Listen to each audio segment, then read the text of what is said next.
Tulsa was built on an unstable economy of oil speculation, making it a city of extremes. The boom times created fabulous wealth, leading to enormous homes, a thriving metropolitan atmosphere, and the building of Route 66, the Mother Road. Meanwhile, the hard times would tear at the city's financial and cultural fabric. With these periods of booms and busts, there really is this ripple effect that if one person loses money, what effect does that have on the rest of the community? It's not easy for an arts community anywhere in our country to thrive. There are so many challenges in today's world. The whole story of Route 66 that we're blessed to have running through this community is such a great American story, warts and all. Oil turned the city into an internationally recognized center for architecture, a legacy not always valued in later years. If you go up in a high-rise building now and look out at the interdispersal loop, you'll see lots of parking lots because of all those surface lots that resulted from buildings being torn down. In 1921, buildings were also destroyed in the most horrific chapter in the city's history. The Tulsa Race Riot, a piece of history long suppressed in the community's memory. That night, something happened that changed the world forever. The infamous 1921 race riot that destroyed many of the dreams and aspirations that these incredible entrepreneurs had brought into their reality. That history was not handled very well in the moment. From the heartbreaking Trail of Tears to the devastating race riot. From the opulence of a fragile oil industry to a diversified 21st century economy, what has emerged is the result of trials and errors, like many other modern American cities.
The history of Tulsa begins at this tree, known as the Council Oak.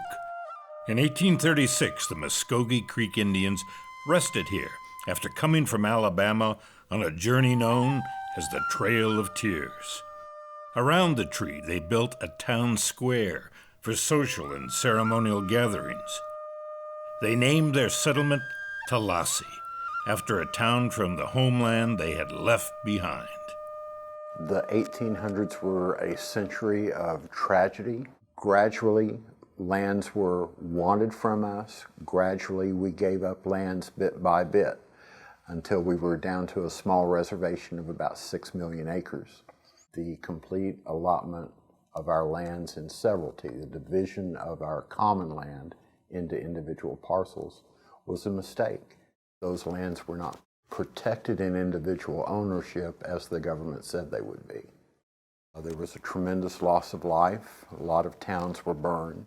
The United States Armed Forces escorted us out here, and the Friends of Andrew Jackson became the contractors that fed the removal parties, and they were fed with mealy corn spoiled pork. They were marched through Arkansas at the times when disease was rife in the river valleys. There were tremendous loss of life. Maybe 5,000 people died along the way. We were allowed no time to even bury them. So we have a tradition now of laying a quilt over a casket when we bury our loved ones. And that comes from the fact that that's all the time we had to do along the removal trails, was to wrap them in a quilt and try to roll a tree over them so that the animals wouldn't get to them as we left them behind. The Muskogee Creek were known for their skill with agriculture and livestock. Their development of the territory led to a boom in cattle farming and ranching before and after the Civil War. Native people have contributed so much and have prepared so much for the people that came here after us. We also have an impact much broader than that. Native people in the Americas taught Europe a lot more than just canoes and corn. It was from us that Europe learned the concept of liberty. They found people here who, although they had a government, that they were able to stand up and dissent from that government without being punished for it. These ideas influenced the writings of people like Rousseau and Locke and Voltaire, and became part of the Enlightenment that has led to the movement for democracy worldwide. Muskogee people today are concentrating more on trying to cope with the society that is growing around them. 150 years ago, the community here was probably 700 or 800 people spread across most of Tulsa County. Some of us can still look at the land and imagine it without the barbed wire and the telephone poles and the asphalt. Tulsa needs to do more to emphasize the native cultures around it. I'm really not sure why Tulsa doesn't take more interest in its native history. It may be the fact that they think that statehood was a brand new beginning and wiped the slate clean. I know the native people around here don't feel that way. The more Tulsa would celebrate the actual native events, because those have a calendar of their own, and make a fuss over it. But there are important dates in Native history, not just from the Muskogee, but from the Osage and the Cherokee and the other tribes around here as well, that Tulsa could emphasize to show the rest of the nation who Tulsa really is and where Tulsa came from. I want people to remember that these lands, by treaty, were promised to us forever unless we should become extinct, and that we sacrificed lives to get out here to enjoy that promise from the United States. For 50 years, the Muskogee Creek lived in the town they had created. After the Civil War, hordes of white settlers began moving west, searching for individual land ownership and a better life. Despite the treaty with the Muskogee Creek people, these newcomers encroached on their land. This led the groundwork for the city the whites would rename Tulsa. It also set the stage for how diverse cultures would live together. There are so many people that I will say to them someplace, I said, do you know that we are the only city in the United States that has 3 Indian nations that come together within the city limits? And they go, what? What are you talking about? These are things that everyone should know. It should be told not only to children, but to adults so that they can pass that on. And again, understand the incredible happenings and the voices of our foremothers and forefathers to tell us and show us how this community was established.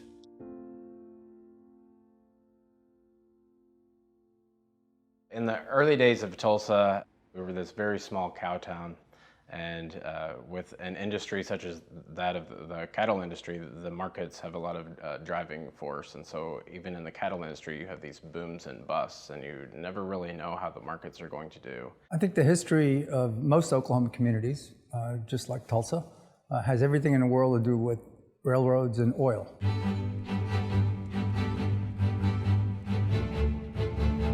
Tulsa, with the oil industry, it's this long pattern of booms and busts where you have very great years and very bad years. From 1900 till about 1907 was the very first oil boom. Then came some oil refineries.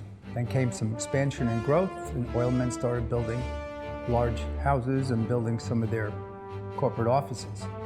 There are throngs of men who were coming to Tulsa to try to make their fortunes. Now, some of the men who came to Tulsa, of course, were established and had been involved in the oil fields in western Pennsylvania, but many of them had never seen oil before or didn't know anything about it. And so you have many rags to riches stories in Tulsa. Second oil boom hit about 1915 and lasted into 1930, well into the Great Depression. Because of the Great Depression and because there was still a lot of money flowing here, architects flocked to Tulsa. During this decade, the sky is the limit, and that was taken literally when skyscrapers began to emerge in downtown. And not just any skyscrapers, but these Art Deco masterpieces that are designed by these master architects and craftsmen and artisans who come into Tulsa. Oilmen with lots of money were able to build magnificent high-rises, and all of that occurred while Art Deco was the style of the time around the country. So you see some exquisite Art Deco buildings that started in the mid-20s, lasted well into the 30s, and some were even built in the 40s and 50s. By the end of the 19-teens and the early 20s, Tulsa emerges and has developed into this wholly modern American city. Tulsa wanted to be a grand town. The oilmen made that happen with the fact that they located everything they had here. Oil refineries, the oil wells weren't far away. There was all kinds of opportunity for these people to really make a statement. And so they came here, they made their statements because of all the money that was flowing. And it just so happened to be that there wasn't a lot of money flowing in the rest of the country. And so they had this opportunity to do some things that suggested how important they were. That's something that Tulsa and Tulsans were able to do in a relatively short amount of time. At this point, they can rival any other American city. Tulsa is not New York or LA. It's in the middle of the country. It's not what everybody thinks about when they talk about architecture. But Tulsa had the opportunity to build some great architectural design over a short period of time that put it on the map. We lost about half of that in the 50s and 60s when urban renewal was all the rage. Nobody cared. Art Deco was a style that nobody really thought about much anymore, but architects were starting to build what was eventually called mid-century modern buildings.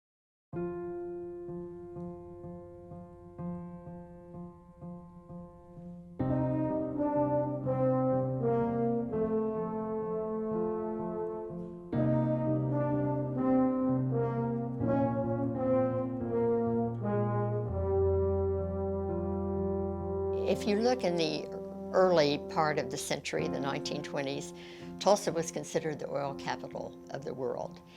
And the oilmen, the business leaders, had tremendous vision for our city. Because of the philosophy of so many of these oilmen who now find themselves ridiculously wealthy, and many of them who did not come from a place of means, they understood that, or felt that those who have wealth should share it. First of all, they understood that the arts would make people want to come here and stay here. They also, I think, wanted people in Tulsa to have the same kinds of cultural opportunities that people on the East Coast had, for example. Tulsa's commitment to the arts began with Jane Hurd Clinton. She made her mark as a pioneer in building the cultural soul of Tulsa, transforming a frontier cowtown into what would become a thriving cultural hub. In 1905, the city of Tulsa didn't have running water or sewer systems, but what it did have was this: the Grand Opera House. Tulsa has always been about the people, how comfortable people are here, how friendly people are here. And I think a lot of that has to do with what we've developed over the years without really knowing that we were developing it. The visionaries who have brought our community to this point of being a community very rich in cultural resources believe that Tulsa should be distinguished by its arts. Because whenever you have a community that's culturally vibrant, where the arts are infused into the schools, where the children in Tulsa get to experience arts resources as well as experience the arts in their classroom. That is something that Tulsa Public Schools is trying to integrate, is also the arts within the core subjects. If you go to Gilcrease Museum, you go to the ballet, you enjoy any of the arts that you have in Tulsa, now you can see how it was founded and how you can integrate that within what you're teaching. Ballet is an integral part of Tulsa's rich arts history. The 5 Moons, 5 Native American ballet dancers from Oklahoma, were internationally acclaimed performers. Today, Tulsans and visitors from around the world remember the important legacy of the 5 Moons at the Tulsa Historical Society's Vintage Gardens. We have absolutely incredible research now that shows that children who are involved in the arts in school do better academically. The arts teach us how to be open-minded. They teach us how to be team players. You can reach children who might not be able to learn in any other ways, but they learn through the art. There are positive things that happen for these children that really can rescue them and transform their lives. Tulsa's past has many unique opportunities that we can build on. We have a past that's been very collaborative. We want each child, each person in the community to have an opportunity to give back.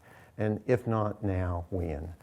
This is the right time to encourage each individual, whether they're young or old or middle-aged, to participate in our community and play their own vital role in making our community as richly rewarding as possible. Whenever you have a community that sees the connections between economic vitality and cultural vibrancy, that's when you have a great city. The arts not only have made our city what it is today, but they will continue to play a central role in our city's development.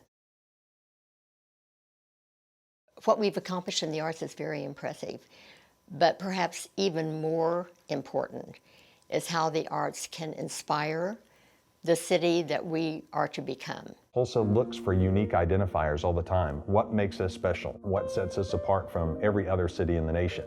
I would say it's our generosity. And it's not only for the wealthiest to maintain and preserve. It's for every single one of us to maintain and preserve. We still have a long way to go, but if we don't understand that past, there's just no way to accomplish together improving the quality of life in our particular community. Today, there are tremendous issues, social concerns. I think the Tulsa community generally is a very generous community, and their generosity is reflective of the need to really work towards social justice for a lot of the folks who are disadvantaged in this community. What has caused Tulsa to be America's most generous city? Something that we all walked into, but it's something that we keep very sacred, that we protect and that we grow. So a new company or a new person comes into Tulsa, and the expectation is that they'll be as charitable as we have always been, and we'll continue to grow that.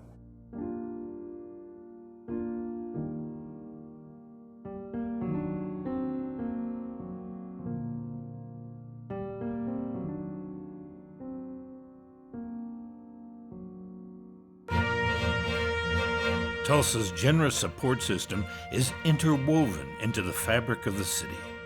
That same community spirit moved the city to make great industrial innovations. By the mid-20s, Tulsa has really become the center of industry.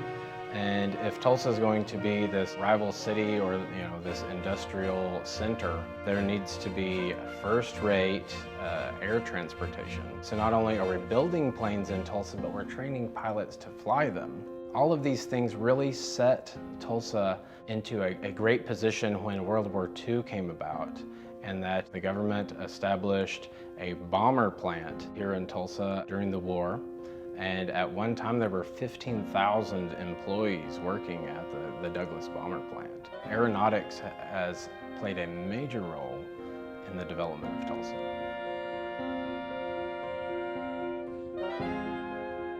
The makers of Tulsa were not only the men at the top with tons of money. It was lots of nameless people who now rest in unvisited graves, who led hidden lives in Tulsa, who impacted the city greatly. All of these families, these everyday, get up every day, go to work, take care of your family. And the thing to remember is that there is so much more that unites us than divides us. And that you have all of these people who are taking care of their families and wanting to make the future brighter and better. And their hopes and dreams are just as important as anyone else's.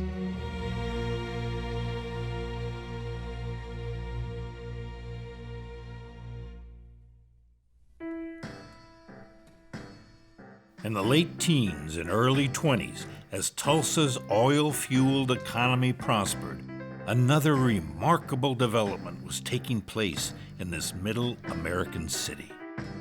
A prosperous neighborhood of African Americans emerged during this post-slavery era. A place called Greenwood. Nicknamed Black Wall Street, Greenwood became known as one of the most successful African American economic centers in the United States at that time. I grew up in the Mississippi Delta during the era of legal segregation. I eventually ended up in Oklahoma. It was during those years that I learned about a place that I'd never heard of before, a place called Greenwood. As I began to hear the stories of the Buck Franklins, the story of the wonderful men, and Mr. Gurley, these people who were involved, Mr. Stratford, the hotel builder, I was so intrigued that in the 1920s, when segregation was rampant, there were these people carving out a life, fulfilling the American dream for themselves in such an outstanding way. The Greenwood story, to understand that story and to embrace all aspects of it, really provides the opportunity, if you will, to go to class, to sit at the feet of the men and women who were indeed the spirit of that incredible community in the 1920s. The historical African American community in Tulsa was, in the early 20th century, home of sort of an entrepreneurial mecca for the black community throughout the United States. Slavery had ended in 1865. So 1921, you're not no more than 2 generations removed. And yet, in spite of the sting of slavery still being felt, there were men and women who were driven to be successful, driven to build a life for themselves, driven to build a place for their families and to leave a legacy. And Greenwood was well on its way to becoming such a place.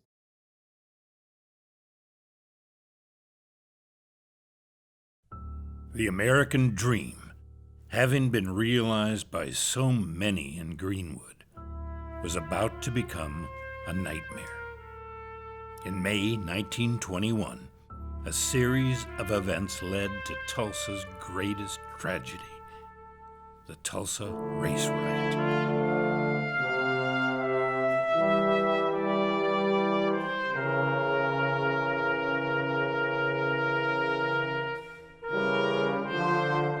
those formative years, if they are filled with good things, we can take those good things with us into the rest of our lives.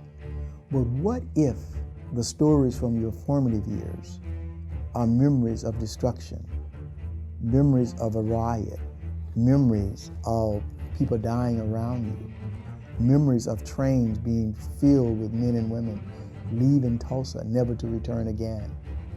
What if that's your memory? Well, for many years, that was part of the memory that many African Americans in Tulsa had. The incident that most people are familiar with involves two teenagers, a white girl, Sarah Page, 17 years old, a black boy, Dick Rowland, 19 years old. There was an incident in an elevator downtown in the Drexel building that led to hysteria in the community, fanned in part by the local media, that led ultimately to the invasion and the other devastation of the Greenwood community. I remember being in Tulsa, and I was always interested in being involved. And part of that involvement introduced me to a lady by the name of Opa Dargan, a retired school teacher here in Tulsa, an African-American lady, who literally told me the story the first time of 1921. She was 9 years old. She said, as the riot erupted and the noise and the words of the riot began to take a life of its own, it is as if we are being burned down. We are being destroyed. That conversation just took a life, and it traveled up streets and up hills and into homes. And all of a sudden, it was real. And I'm listening at this lady as she takes me back in time when fear was just rampant. And she didn't know if she would live or die, or what would happen to her parents, because the place was on fire. Not one house, but the entire community was on fire. And the fire seemed not to have cared where it went. It didn't know which house to stop at or where to go. It took its own course, and it was headed their way. And her mother finally had to pull her from under the bed so that they could run for safety.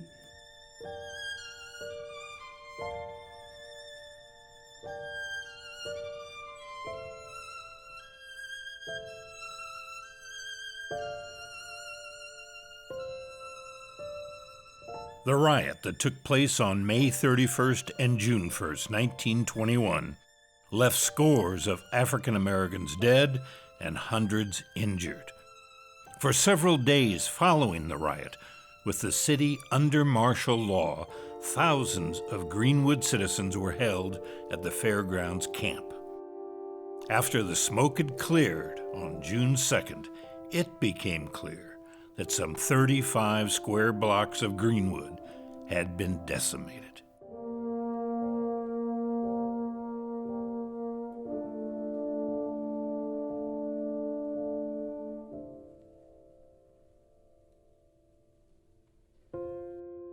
Even though Greenwood was rebuilt after the 1921 riot, I think the spirit of the building prior to that, it was that spirit and those entrepreneurs and what they did that in all probability should not have happened. But that's what makes it so incredible. It did happen. It was an American story that happened. And those are the types of things that move you forward in a positive way. Certainly any community that thinks well of itself and hopes to not only survive, but to prosper, has to take the lessons of history and learn from them. You don't sweep it under the carpet. When I first came here and sought out people who I thought were old wisdom keepers and asked them, tell me about the Tulsa race riot, they were quiet. Oh, we don't talk about that. That was in the past. That was bad. Why would you ask me that? And I would say, exactly because of your response.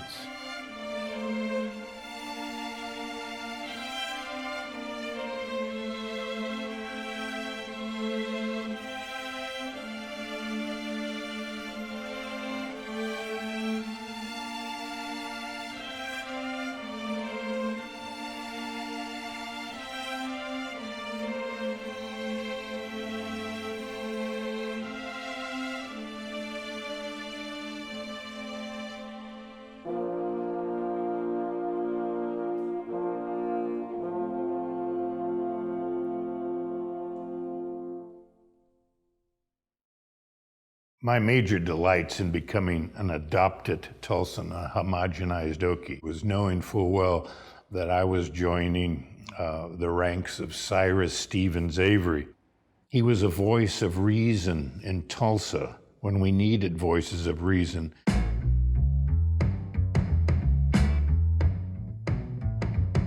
Importantly to Route 66, besides helping birth the highway, he made sure that that road came through his adopted hometown onto the capital city, that the route that the Route 66 takes came right where it does today. Route 66 is much more than nostalgia. It's not just 57 Chevys and cheeseburgers and James Dean and poodle skirts. It's layers of history. History of this country long before there was even an internal combustion engine. Because what Route 66 is the story of America. A land always in motion. Restless people, gypsy-footed people who kept moving, kept in motion. So the road is made up, much of it, of historic trails and traces that go back in this nation's time. It's very, very much a road of the past, certainly of the present, and really one of the great future. It's a road that can still take you today to America before we became generic, before shopping malls, before homogenization, before cookie-cutter culture.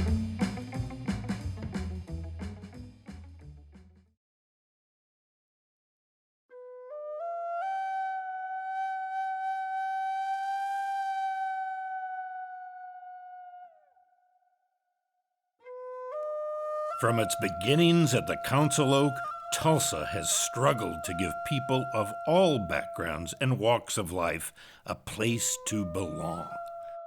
Like most American cities, Tulsa's history, with its tragedies and triumphs, shows us what we are capable of as we work to build a stronger community.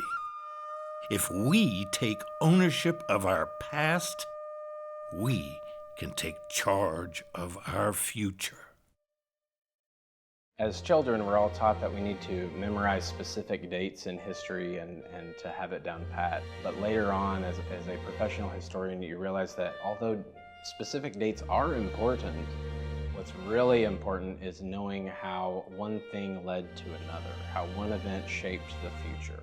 History is important because if you don't know where things came from, then you don't know what direction they might be going. Our history, particularly the 1921 Tulsa race riot, is an opportunity, a potential springboard for us to go forward in the spirit of unity. We have a lot of work to do in terms of dialoguing with various sectors of the community. We have a lot of work to do in terms of bringing people outside their comfort zones to get them to engage with one another.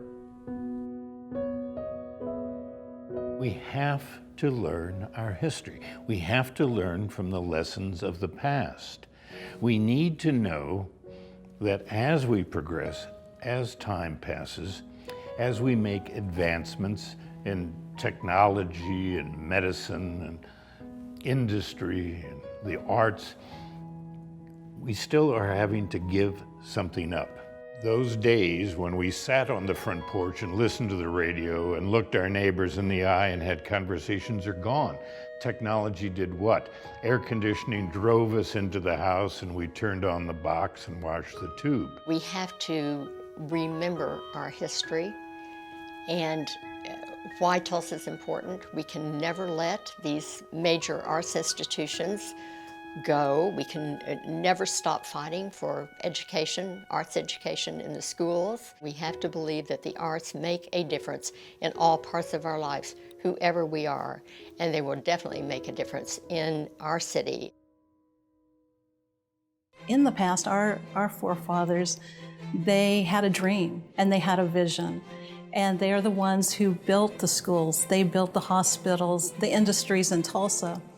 And it's very important that our students have their own dreams and visions. They can see what was created in the past, but now they can dream of their own Tulsa and they can dream of their own global society and how Tulsa fits into the world markets. It gives us the opportunity to understand what happened along our collective human journey. What do we want to make better as we move forward? What do we want to ensure that this thing, if disastrous, never happened again? History points it out, but it's left to us to embrace the class and to take the lessons to heart.